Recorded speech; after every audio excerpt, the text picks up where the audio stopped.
31, A Nest Break.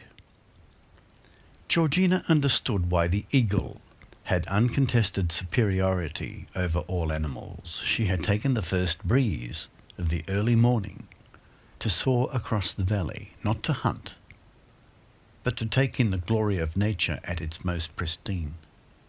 She had seen it so many times, but now she absorbed it as a liberated soul, freed for a moment from her nesting through amazing circumstance that had clipped the wings of her mate and sent her mother-in-law across to fledglings it. She knew that she should go immediately to visit her convalescing mate, but in her own way she was angry with him. Such a terrible thing to be shot in the line of duty, but somehow she knew that he had brought this on himself. Her anger was stronger than her pity or her concern. He could have orphaned their children, could have widowed her, all because of his. Oh, for gosh sakes, that's why he had been so named. The realization dawning on her, as did the beauty of the valley below, as she drifted beyond the cliffs and across the valley. Well, ego, you can wait a little. It's my time to fly.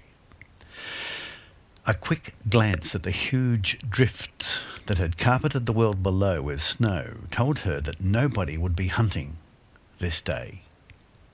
To view the snow-covered valley, the hills and the long way away mountain range as only an eagle can was one of the great blessings of life, and she gave a long haunting shriek to convince herself that she was not dreaming. At this, the hare in the woods drummed up a warning, eagle about, eagle about. Eagle about. Eagle about.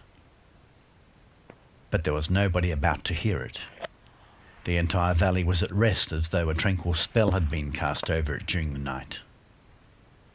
Magpie News was active, blabbing its weather report that record falls overnight had delayed the dawn raid on the valley, but nobody was out to hear it. Ego Eagle was simmering mad that his wife was up on second highest highway, and he was stuck in a damn tree nest with no rudder and damaged undercarriage, and everybody was about to hear it. The master at the House of Grey had risen to see his paddocks and animals smitten with accursed late snows, which meant extra work for all the farmhands, and nobody wanted to hear it. Foxfire was outside Briar Earth proper, but locked within the darkness of the snow-covered briar patch where he had slept the night. He was working furiously, pawing at the snow to punch a hole into daylight he would never see. The storm had given him an important family-saving task. Maya Gabfox lay solemnly in her Briar Earth with her children and her friend Vixie. As her family slept, she stared into the darkness, her thoughts tied to her lost and obviously dead daughter. She imagined how Ripple would have given an excited giggle at seeing her first snow, and she would have given her life to hear it.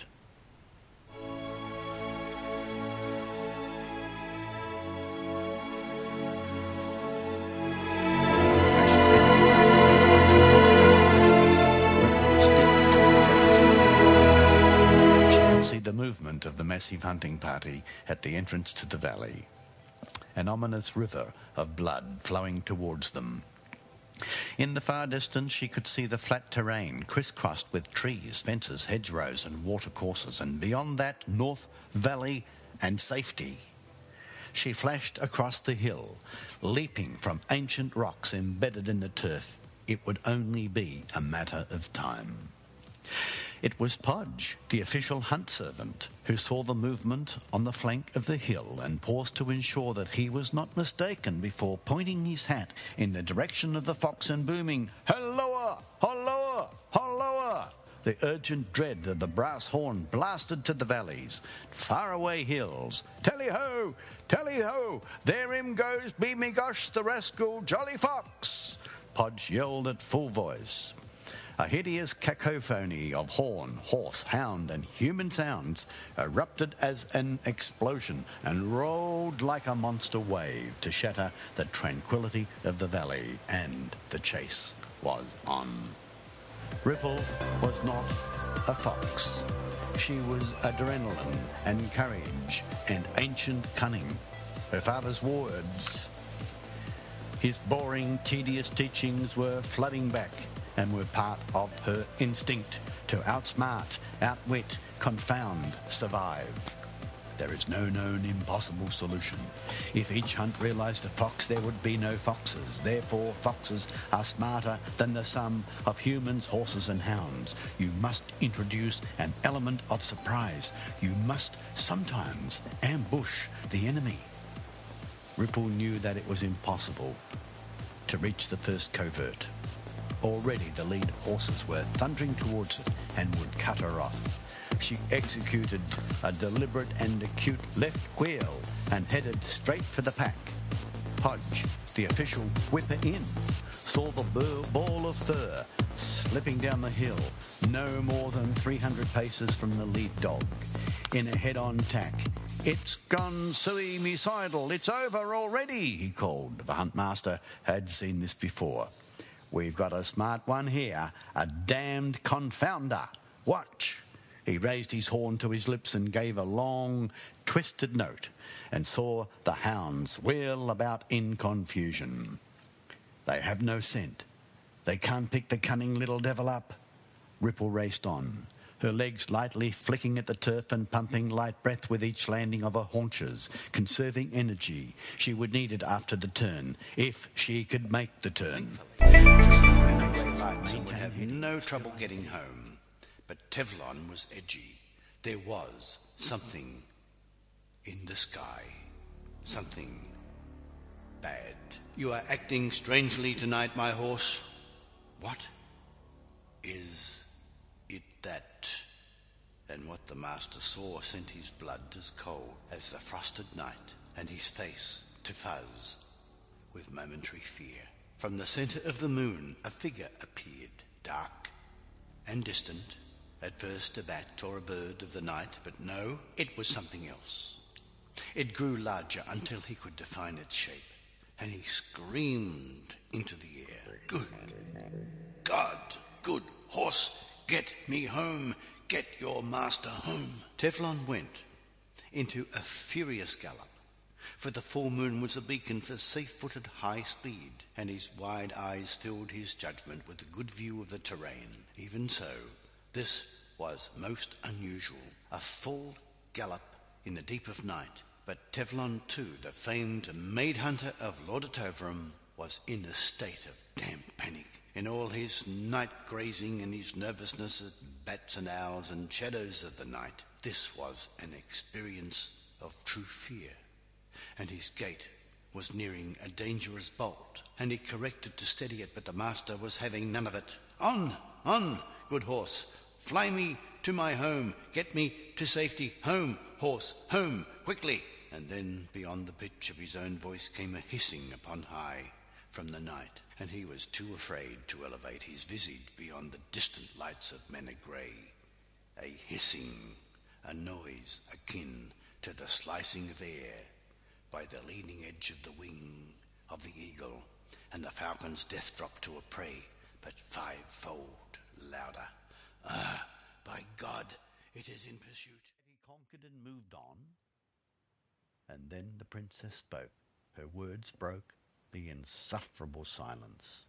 "Captain Thomas, princess, what is one small part of 1 second?" "The seafarer goes never beyond 1 second, madam.